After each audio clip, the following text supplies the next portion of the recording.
நாம் எங்கே தப்பு பண்ணிடுறோம் அப்படின்னு நான் சொல்கிறேன் பாருங்க. ஃபஸ்ட்டு ப்ராடக்ட் இருக்கும் நம்மக்கிட்ட, ஓகேங்களா?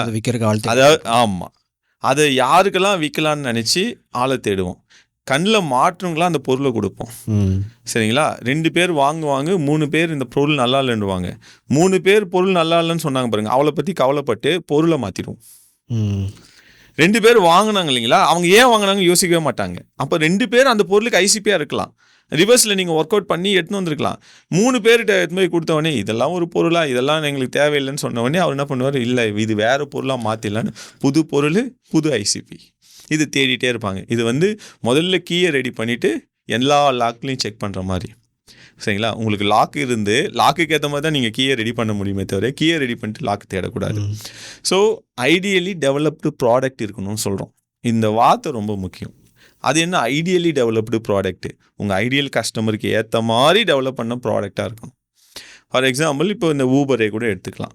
அவங்க மொபைல் ஆப்பில் டாக்ஸியை கூப்பிட்ற மாதிரி ஒரு விஷயத்தை செஞ்சிட்டாங்க. அது கோடிங் எழுதினா தான் உங்களால் கண்டுபிடிக்க முடியும்னு ஒரு விஷயத்தை கொண்டு வராங்கன்னு வச்சிங்களேன். ஆப்புக்குள்ளே போயிட்டு ஹலோ டாக்ஸி லொக்கேஷன் சொல்லிட்டு இவங்க டைப் பண்ணுறாங்கன்னு வச்சிங்களேன். இப்போது ஒரு மிலிட்ரியில் ஜெட் ஓட்டுறவர் இந்த கோஆர்டினேஷன் சொல்லுவார், நான் 25-30 நார்த் ஈஸ்டில் இருக்கேன் அப்படின்ற மாதிரி, அந்த மாதிரி போடுறாங்கன்னு வச்சிங்களேன். இப்போ அது எல்லாராலையும் யூஸ் பண்ண முடியாது.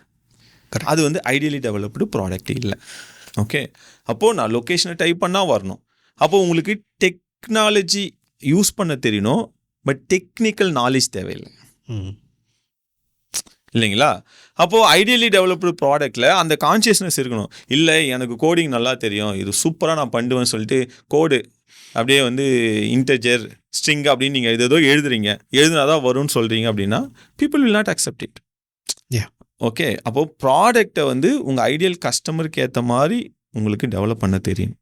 ஓகே, இது ஃபவுண்டேஷன். ஏன்னா 100 கோடி இந்த 3 விஷயத்து மேலே தான் உருவாகும்.